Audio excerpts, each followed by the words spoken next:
Hello and welcome to Facebook Live. I'm Vivek Law.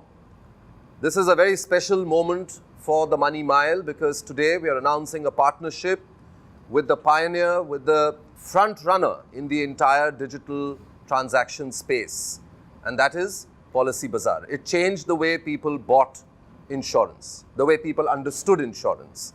And then, of course, it also expanded into many other financial products and made it easy for people to be able to first understand, compare, and then buy a financial product, something that India was clearly missing. We have a very special initiative that we are going to announce today, but before that, let me introduce some of my fellow panelists. Yashish Dhaiya, of course, who's the founder of PolicyBazaar and the CEO as well. Surya Bhatia, who along with me founded the Money Mile. He's a well-known certified financial planner as well. Santosh Agarwal, who heads the life insurance business at PolicyBazaar. Thank you very much, all of you. We are calling it Nivesh Kar Befikar. Yashish. Nivesh Kar Befikar. Befikar, Nivesh Kar Befikar. I think the real reason we reached out to Vivek, Surya, and the entire, effectively, the so-called experts of this particular field is, see, PolicyBazaar would like to speak about great products to consumers and say you don't need to think too much. Trust the experts, because everybody can't be an expert in every financial product. And at the same time, we want to have a debate when a product is great. So at one time, online term insurance was brought out, and it was a great product, and a lot of people have bought that. Health insurance is a great product, and today we're talking about investment products. The ULIP has traveled a distance, and today we are confident that for a large segment of consumers, the ULIP is a great product. It's a great product because of multiple reasons. The fund management charges on the way most people buy mutual funds are roughly about 2.25%. On the ULIP, it is 1.35%. That's almost 0.9% every year that starts layering on. That's a very, very big amount as you add it up.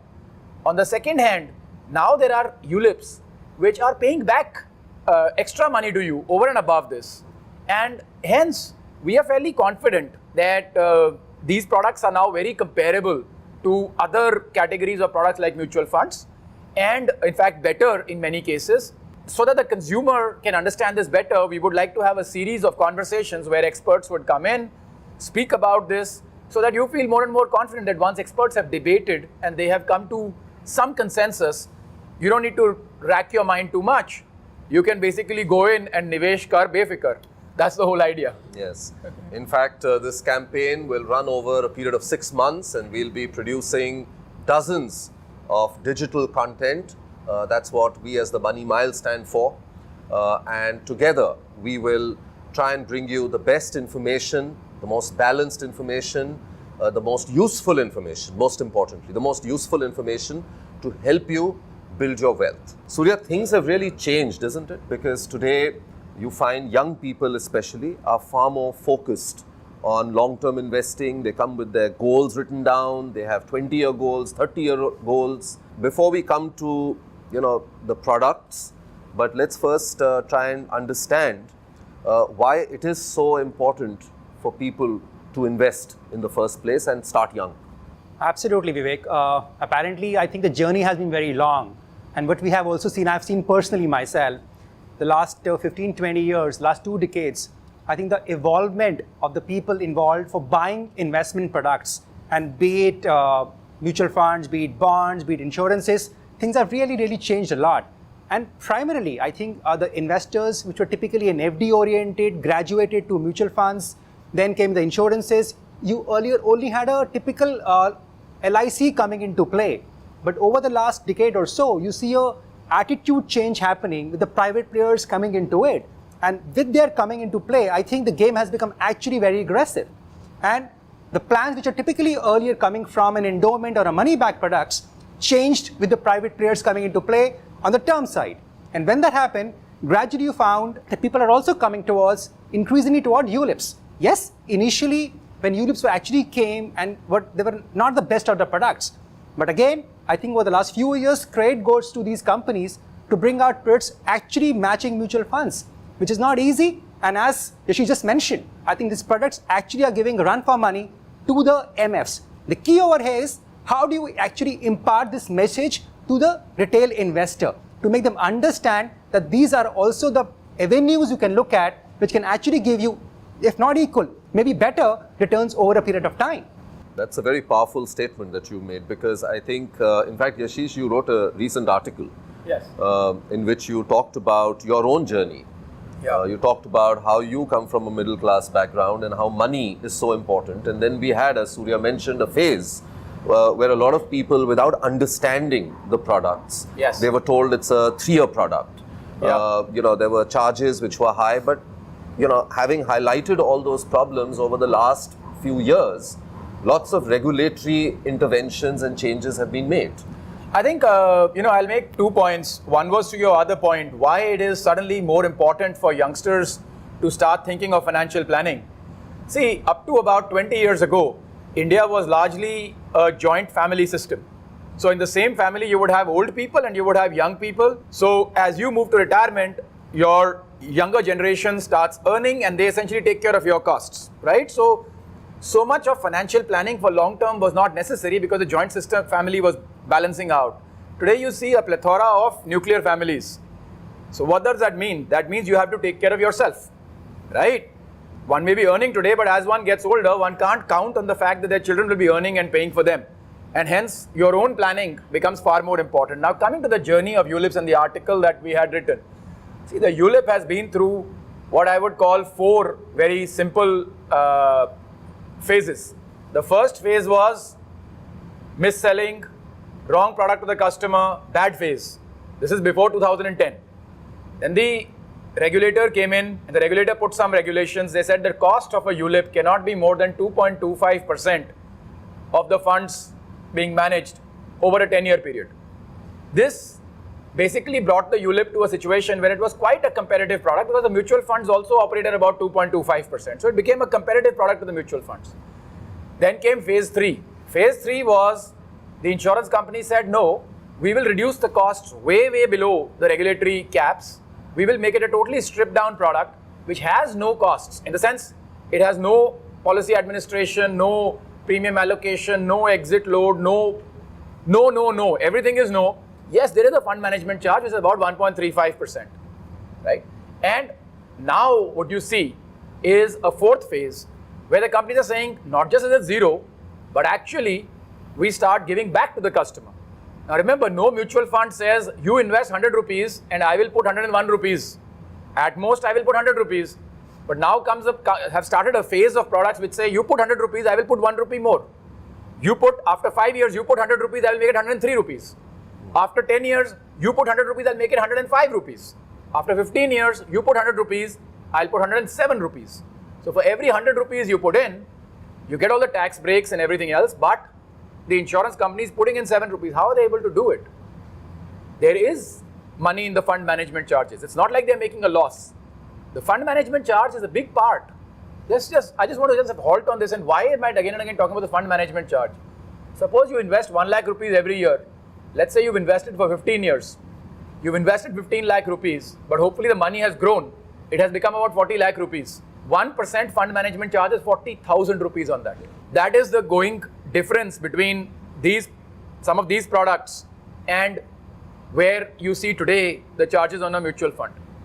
So as you start to move to the long term, the gap really starts to increase. Now, 40,000 rupees is a lot of money, right? You would agree. So that's why these products are becoming very competitive, and I think it's time we kind of spoke about these in the open. And those who feel it's not the case, they're most welcome to come on board and kind of discuss it. And why do they feel it's not the case? Santosh, you've actually worked with at least one insurance company that I know and been together in devising one of these products. While Yashish and Surya have given us the bigger picture, can you slice down a little bit? Because one of the biggest concerns around ULIPs was the high commissions that are paid. So from both that perspective and from an investor's perspective, as seeing it as a long-term product, just because it has a 5-year lock-in, we see that with ELSS, for example, 3-year lock-in, so people think it's a 3-year product. 3 years is just the minimum, or 5 years is just the minimum. You've got to be there for 15, 20 years to really build wealth. Can you tell us a little about that? See, we've seen a huge influx of funds into the mutual fund this year, and a lot has been talking about on mutual fund.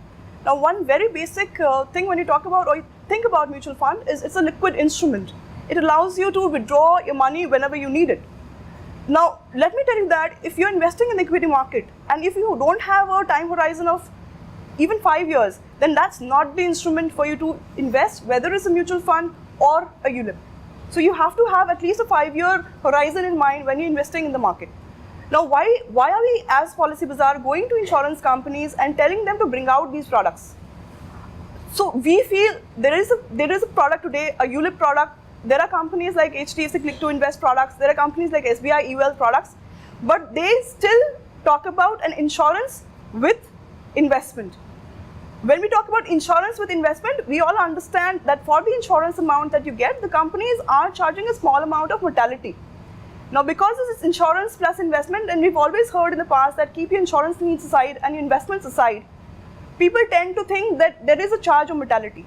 We said, why not go out, talk to insurance companies, and whatever that small mortality amount is, what if the company invests in your product and that mortality cost becomes zero? So you're basically getting the cover, but you're not paying for it. What if the product is better than the fund management of a mutual fund? So fund management is lower than what you pay for in a mutual fund, plus you're getting a life cover which you don't have to pay for. So then it becomes a far, far superior product in that respect. Now, when you come into the lock-in, when you talk about the lock-in period, right? Even in the product of this nature that we're talking about, even if you were to exit in the 3rd year, you will still make money. It is not like the old age ULIPs which had high surrender charges. In fact, if you pay say 1 lakh rupees and exit the product in the 3rd year, if the fund was to grow at a certain 8% rate, you will still make 3,35,000. How is it any worse, or is, I would say, better than a mutual fund in all respects? One, it allows you, it's EEE, it allows exemption on the amount that you invest. It allows you exemption on the return that you basically make. And that return, the only product that comes close to that is an ELSS, a mutual fund ELSS. And even that has a 3-year, you have to stay in for 3 years to get that benefit. So when we talk about, when we went to the industry, we said we now have to talk about products or bring out products that are not just competitive or at par with mutual funds, but that these have to beat the mutual fund industry. And if you are looking at a long-term goal, like probably child's education or buying a house, where you need money lump sum at one go, I think the best way to invest is a ULIP. A mutual fund is a very, very liquid instrument. The ELS is a 3-year lock-in. Now, wherever the markets are, I don't track the markets, but suppose they start falling tomorrow. You want to get out of them. If you're in an ELSS, you cannot get out. You have to complete the 3 years. And in those 3 years, you will stay in the equity markets only. If the market drops, it drops, right? But in a mutual fund, in a ULIP, you can very quickly move from an equity fund to a debt fund with no exit charges, nothing. So you can move from one to the other with no charges whatsoever. And that is a huge advantage to any customer who, in the Indian market will over a 20-year period go up. But my father, since this mutual fund has started taking off, he's 80 years old. He comes to me and says, I want to put all my money in mutual funds. I ask him a simple question, कि पापा अगर 20% loss हो गया तो आपको कैसा लगेगा? कहता भाई फिर तो हार्ट अटैक हो जाएगा. तो मैंने कहा फिर पंगा मत लो, क्योंकि कभी भी 20% लॉस हो सकता है. ऐसा कुछ नहीं है कि मतलब गारंटीड, इसमें गारंटी नहीं है, राइट? वो गारंटी चाहिए तो आपको फिक्स डिपॉजिट में जाना पड़ेगा या लंबे अरसे के लिए करो. मतलब you go for more than 5 years. You can't. Nobody can give you guarantee that next year market will be above where it is today, right? And that is where your ability to move into a debt fund in a ULIP with no charges whatsoever clearly makes it far superior to the ALSS. Surya, a couple of questions for you. One is, you've been saying for a while that, as you get closer to your goal, you need to start moving money away from your equity corpus into debt. so that you don't want just on the eve of your goal being fulfilled, there is a wild fluctuation. What he mentioned, right? So that's one of the tools of financial planning that you've advocated. The other is the whole necessity to make sure you protect yourself. So I think health insurance is something that you talk of even before you start investing for young people. Similarly, life insurance, the minute you have a dependent, you should go and take it, and younger the better. Do you think somewhere, I think the concern with ULIP was the costs, and if that has been addressed, what I hear all three of you saying, then this flexibility of being able to move within the same scheme from equity to debt as you get closer to your goal, and to also have an insurance cover along with it, which, as Santosh said, now some of the products are not even charging you for. Because earlier there was again this confusion, how much of my cost is mortality charge, how much of it is fund management. There was a lack of transparency. If that be resolved, then do you think that's an extra edge which some of these new products carry? I think before that, Vivek, the edge which is being given is an edge being given to the investors. Till now, you didn't have one more option to invest. Now you actually get one more good product where you can actually compare and look at for investing for your long-term future. Yes, the only flip side to this is that when you talk about insurances, the liquidity gets a little bit edgy over here. So that's what you need to be a little careful about. In what way? Can you explain? For example, if I put my money in, just like any LSS, I have to contribute that premium for the next 3 years, 5 years, or whatever period it may be, or the term I have opted for. I may want to get exit, and I can do that. But the 3-5 year period, I'm actually locked in. Subject to that, I think if you plan it correctly and plan it for your long-term goals, this actually gives you a very, very good comparative factor with any other mutual funds. As Santosh rightly mentioned, the costing of this and the return which offers and the money back which comes back to you all gives you a very nice combo, which gives you a very, very good competitive factor as when I actually start comparing with the MF. So for an investor, I think it's a win-win because you have one more product available which you can look at besides going into for your normal term insurances, your health insurances. Now I can look at the new age ULIPs and start comparing with the regular mutual funds. And that doesn't even cover that is without covering for the tax element. There is a So that's tax over and element above that. Which is Absolutely. over and above that. Yeah. Absolutely. And it's more tax efficient, the EE that she talked See, about? because from the except for perspective, ELSS, from the ELSS, yes, because if I start comparing only equity to equity, it gives me an edge that I can do a switch from equity to debt and still have a tax-free status, which a mutual fund cannot offer me, which is a big plus. Absolutely. Having asset allocation balanced, and in doing your a rebalancing portfolio of your portfolio is something you keep saying. Always kind and of therefore this strive makes for. that more simpler for you to do. Absolutely. You have to do a rebalance of the portfolio. And as he also mentioned, that if I can switch over from equity to debt and vice versa, and without a tax advantage in a mutual fund, it surely gives me a better plus. Okay, we're going to take a few questions. We have a lot of young people here, gathered here. We can put the camera on them now. If you have any questions, just raise your hand and get up and ask your question. My name is Nidhi. I want to ask, what will happen to a new ULIP investment in, like, if there is some stock market crash or something? The question as I hear it is, tell me if I've heard it right, that what happens if I invested in a ULIP and there's a stock market crash? Yes. Right? Exactly. So, actually that was the point I was making. It's actually very, very advantageous to an equity mutual fund, because in an equity mutual fund you'll have to exit and then get into a debt fund, right? Or take your money out and kind of put it into a mutual fund, which could have some tax implications.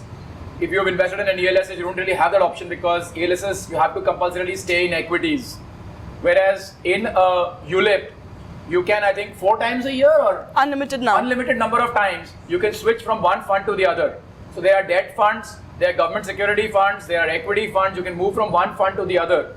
So that basically, suppose the stock market starts crashing, you can just move your money into debt and get your whatever 7-8% return that debt gives while that unsettlement is going on or whatever. So that's an advantage. And in a cost, there's no cost to that at all. What's the next question we've got? There's another one. Okay, yes, go ahead.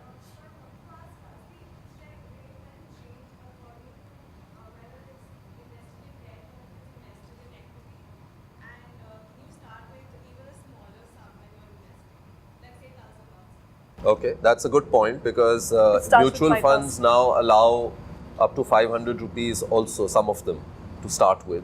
What is the minimum See, amount that I need to? given that ULIPs are basically chosen for people who want to create a long, corpus in the long run, the minimum here that you can invest is, you can invest in the SIP mode, but the minimum that you'll have to invest is 5,000 rupees. Per month? That's Per month. 5,000 per month. Per month. Per month. If you invested annually, it's 48,000. If you invested monthly, it's 5,000 a month. 5,000 a month? Yeah. Okay. On a monthly mode. Okay. And are the interest rates different given equities and debts? See, there's a very important thing I learned once, that as you know, we only look at interest rate, we don't look at the risk element. So as you can go into more and more risky investment and get higher and higher returns. Over a long period of time, obviously it balances out and kind of gives you decent returns. So you have to make that call between fixed deposits to debt instruments to government securities to equities to mid cap to small cap, right? As you get to those, you'll have higher returns and higher risk. Surya, you want to add to that? I'll just add one more thing to this, Vivek. There's a concept called as risk-free return. Okay, for example, let's take it as a bank FD. Well, that's also not risk-free anymore, huh? But assuming that's the case, so if my bank FD is at 7% for discussion's sake, anything you try to earn beyond 7% will carry an element of risk. Now it's up to you whether you want to strive for 8%, 9, 10, 11 or 12. The higher you go, the higher the pecking order for you from risk perspective. So it's your call, but by default, the moment you talk about 10, 12% plus, take a longevity model over there. Higher the return you aim for, higher the period of investment should be. Absolutely. You get that. So as your time increases, see, every year there's a chance things might go up or down, right? The higher risk you have. But if you take it, let's say over 20 years, which many of the young people can afford. See, my father who's 80 can't take a 20-year view because he may not, I hope he's there, but difficult to imagine. But you guys who are in your late 20s, early 30s can easily take a 20-year view. Now, if you take a 20-year view, then the risk really gets mitigated. And then you can go for the better returns options like equities, etc. Okay, next question. Yes. Able to choose which fund to invest in, can the company do it on my behalf? Okay. Absolutely. So if you are savvy and you know which funds are better, which funds you want to invest, you can make a choice, or you can let the company or the fund manager, which is an expert, manage the money for you. And the money is managed in such a way that initial years there'll be high equity exposure so that you get the best return. Over a period of time, when you've made good wealth, that wealth will get locked into debt where the risk is really, really low. So the chance of you actually losing money over say a 10-year period is almost negligible, very, very negligible. And understand one thing, these fund managers are not just paid, but they are regarded basis the consistency of performance they are able to give over and above the market, right? So essentially that's their job. So their job is not for you to lose money, their job is for you to make money, right? And do that in the most efficient manner. So automatically, and assuming they are more expert than you, it's usually better to leave the judgment to them than to kind of start making those calls ourselves. Otherwise, we should be applying for a fund manager's job. Okay, we'll take one or two more questions. You have a question? Yes. Do you see the insurers I'll just come to you. basically the SIP over 1,000 rupees for the ULIP fund?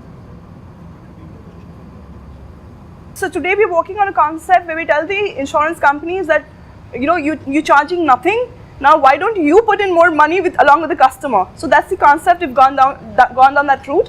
When you do that, the only cost is fund management charges, which is 1.35%, and the company is already putting 1% back in the initial 5 years. So there's just 0.35% left. So if they have to manage your money well, and there's a fund manager who's doing that job for you, the amount that gets invested has to be a large pool of money, and that's the reason why it's difficult for the insurance companies. So you have to work at economies of scale, right? So if ULIPs also start seeing a large influx of funds, like the mutual fund, very slowly you will start seeing companies bring out products which will be at lower ticket sizes. But that's the stage, once we reach there, that should definitely happen. Okay, yes, you had a question right at the end there. Yes. There are companies, very good companies that selling offline products, and it seems to be a very good product in our country. But why is that the offline products, the offline agents are not selling this to that mass?